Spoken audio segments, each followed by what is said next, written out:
भैया आपसे एक काम था। हाँ जी मैडम, बताइए क्या काम करना, सारे काम कर दूंगा मैं। आप तो यहाँ पर रहते हो तो सबको जानते होगे। हाँ मैम साहब, सबको जानता हूँ। जितने बड़े बड़े लोग हैं ना, जाते तो यहीं से हैं, तो इसलिए सबको जानता हूँ मैं। भैया किसी से बोल के मुझे कोई नौकरी दिलवा दो ना। अरे मैडम, आप ऐसा क्यों बोल रहे हो? आप तो यहाँ के सबसे अमीर लोगों में से एक हो, तो आपको नौकरी की क्या ज़रूरत है? भैया मुझे सच में नौकरी की बहुत ज़रूरत है। देखिए मैडम, मैं गरीब आदमी हूँ और मेरी इतनी हैसियत नहीं है कि मैं आपको नौकरी दिलवा सकूँ।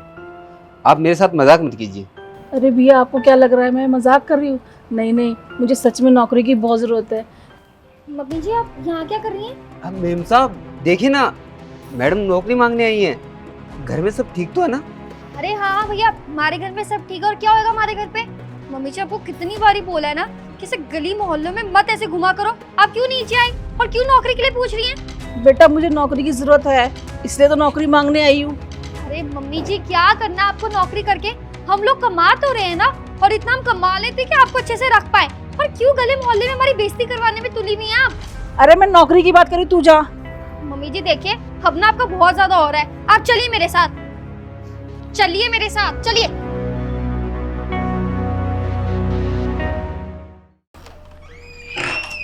नमस्ते।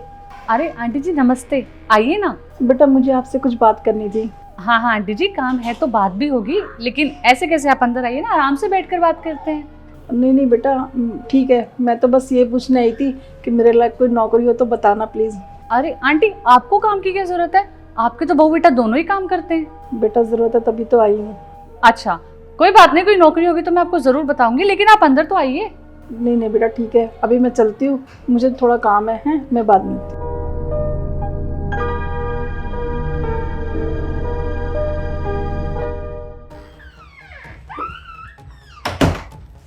मम्मी जी, मम्मी जी। हाँ बेटा, क्या हुआ? क्या हुआ? अरे क्या नहीं हुआ। अभी मैं नीचे से ऊपर आ रही थी और मुझे पड़ोस वाली भाभी मिली।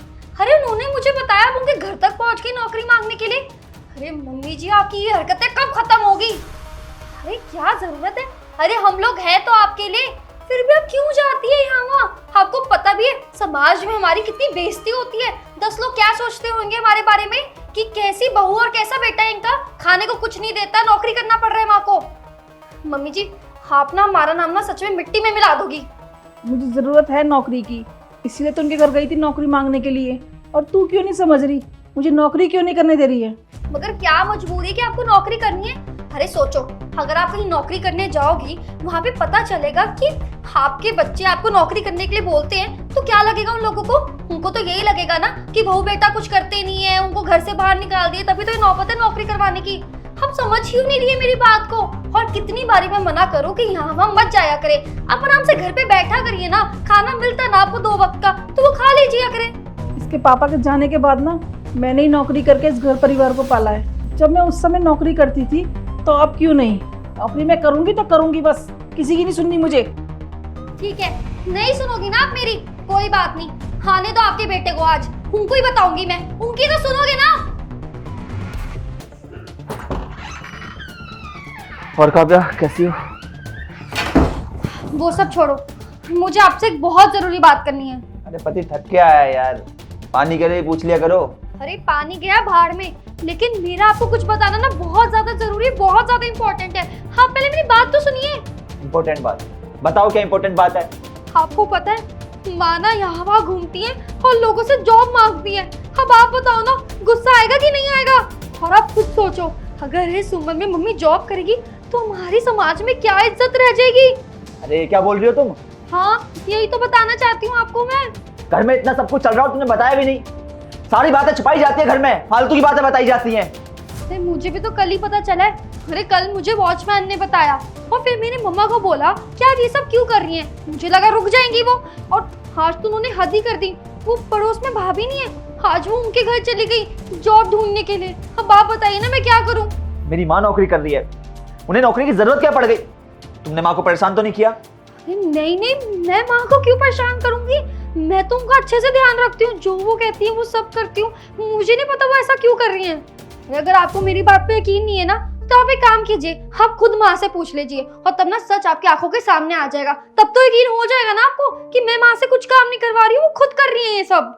वो तो पूछूंगा ही, लेकिन अगर गलती तुम्हारी हुई तो फिर देख लेना। माँ, माँ, हाँ बेटा, बता क्या कह रहा है। माँ ये सब कुछ क्या सुन रहा हूँ मैं सुन रहा हूँ कि आप जगह जगह जाके नौकरी ढूंढ रही हैं। माँ किस चीज की कमी है आपको ये तो बताएं। इसने परेशान किया या मुझसे कोई गलती हुई है? बताओ तो सही माँ, शांत हैं आप, ये चिंता मेरे को खाई जा रही है, प्लीज बताएं ना आप। हाँ तो क्या करूँ मैं भी तो परेशान हो चुकी हूँ। क्या तुझे लगता है कि 2 वक्त की रोटी से गुजारा हो जाएगा? एक समय था जब छोटे बड़े सारे फैसलों में मेरी सलाह ली जाती थी। आज तो कोई भी छोटा बड़ा फैसला हो मुझसे पूछा भी नहीं जाता। इवन घर में इतना बड़ा फ्रिज आ गया, मुझसे किसी ने पूछा ही नहीं। बेटा अब तो सिर्फ मुझे ऐसा लगता है कि बस 2 वक्त की रोटी मिल जाए और मुझे एक कमरे में बंद कर दिया जाए। मेरी तो कोई वैल्यू है ही नहीं। ऐसा लगता था ये परिवार मेरा है और मैं इस परिवार का हिस्सा हूँ। अब तो ऐसा लगता ही नहीं कि मैं इस परिवार का हिस्सा हूँ। कभी इस परिवार को लीड किया है मैंने, इतनी तो इज्जत रख लिया कर कि छोटी छोटी चीज़ों में पूछ लिया कर। मुझे पता है बेटा, मुझे वो इज्जत अब नहीं मिलती जब मैं कमाया करती थी। वो इज्जत मुझे जब मिलती थी, अब मैं नहीं कमाती ना, इसलिए मुझे वो इज्जत मिलती ही नहीं है। मैं इधर उधर पड़ी रहती, कोई पूछता ही नहीं है मुझे किस रिश्तेदारी में जाना है, कहाँ पे क्या लेना है, क्या देना है, कौन आएगा कौन जाएगा, कुछ भी नहीं, बस एक तरफ पड़ी रहती हूँ। इसलिए ना बेटा मैं एक नौकरी ढूंढ के वो इज्जत वापस कमाना चाहती हूँ जो मेरी खो चुकी है इस घर में। माँ सही कह रही हैं आपका यूं गुस्सा होना लाजमी है। आपने हमेशा हमारा ख्याल रखा है। मैं बाबूजी के जाने के बाद आपने ही तो मुझे पाला है, कभी स्कूल भूखे पेट नहीं जाने दिया। इनफैक्ट ये अभी तक भी आप मेरे को भूखे पेट घर से नहीं जाने देती हैं। हमेशा पूछती हैं खाना खाया, ये किया वो किया। लेकिन कहीं ना कहीं काम के सिलसिले में और परिवार की जिम्मेदारियों के चलते हम आपसे पूछना ही भूल गए कि आप घर में कैसा फील कर रही हैं, कि आपको घर में लगता कैसा है। जिनमें आपकी राय का शामिल होना जरूरी है वो हम खुद ही लेने लग गए। आपका बुरा लगना लाजमी है माँ। जब औलाद बड़ी हो जाती है ना और माँ बाप के खिलाफ जाती है तो फिर लगता है बुरा माँ को। ये वही औलाद होती है जो एक वक्त पे सारी की सारी बातें आके अपने माँ बाप को बताती है कि दिन में ये हुआ था, ये किया था, ये खाया था, और आज घर के बड़े से बड़े डिसीजंस ले लेती है लेकिन माँ बाप को नहीं बताती है। ये छोटी छोटी जो बातें होती हैं एक टाइम के बाद बहुत बड़ी होके माँ बाप को अंदर ही अंदर काटने लगती हैं। और जब ये बातें काटती है ना तो फिर ये ऐसा घाव देती हैं कि कोई चाकू, छुरी या तलवार भी उतना बड़ा घाव नहीं दे सकती जितनी ये बातें देती हैं। इन बातों के चलते ही माँ बाप उदास हो जाते हैं। लेकिन माँ सच बता रहा हूँ आपको उदास करके क्या खुश रह पाएगा आपका बच्चा? सवाल ही पैदा नहीं होता। मैं अनजान था इन चीजों से क्योंकि व्यस्त हो गया था खुद की ही जिंदगी में। कहीं वादा करता हूँ माँ आपसे, जो हुआ सो हुआ, लेकिन अब और नहीं। आज से हर डिसीजन में आपकी राय शामिल होगी। और माँ बचपन में थप्पड़ मार दिया करती थी आप मुझे। बच्चा माँ के लिए कभी बड़ा थोड़ी ना होता है। अभी भी थप्पड़ मार सकती हैं आप मुझे।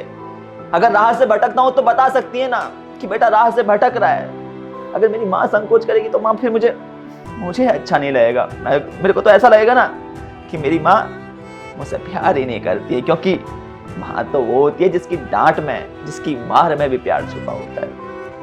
जो हुआ उसके लिए माफी चाहता हूँ माँ। माफ़ी मत मांग बेटा, बस सिर्फ मैं तुझे समझाना चाहती थी और कुछ नहीं बेटा। अब रुलाएगा क्या? रो नहीं बेटा, तू बहुत अच्छा बेटा है मेरा। माँ आप चिंता ना करें, आपको दोबारा कभी भी शिकायत का मौका नहीं मिलेगा। ठीक है बेटा। तो यार सबसे पहले तो आप लोग ये बताएं कि आप लोगों के हिसाब से एक अच्छी औलाद का क्या फर्ज होता है? माँ बाप, जैसे जैसे माँ बाप बूढ़े होने लगते हैं तो वैसे वैसे माँ बाप का शरीर भी कहीं ना कहीं कमजोर होने लगता है, क्योंकि बुढ़ापा एक कड़वा सच है जो हर किसी को आना है।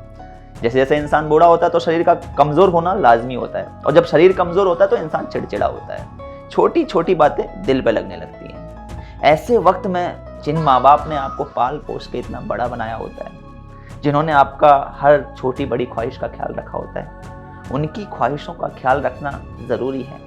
इस वक्त उन्हें दरकिनार करने के बजाय थोड़ा ओवर केयर करें उनकी, क्योंकि ये उनका हक है। आप कोई एहसान नहीं करेंगे ऐसा करके उन पर, बल्कि अपना फ़र्ज़ निभाएंगे। और जब आप अपना ये फ़र्ज़ निभाएंगे ना, तो ऊपर वाले की किताब में आपके लिए एक अच्छा अध्याय लिखा जाएगा, जो आपकी ज़िंदगी को तरक्की की राह पर ले जाएगा। वीडियो पसंद आई हो, वीडियो का मैसेज पसंद आया हो तो हमें सपोर्ट करें। मिलते हैं आप सभी लोगों से जल्द एक नई वीडियो में एक नई स्टोरी के साथ।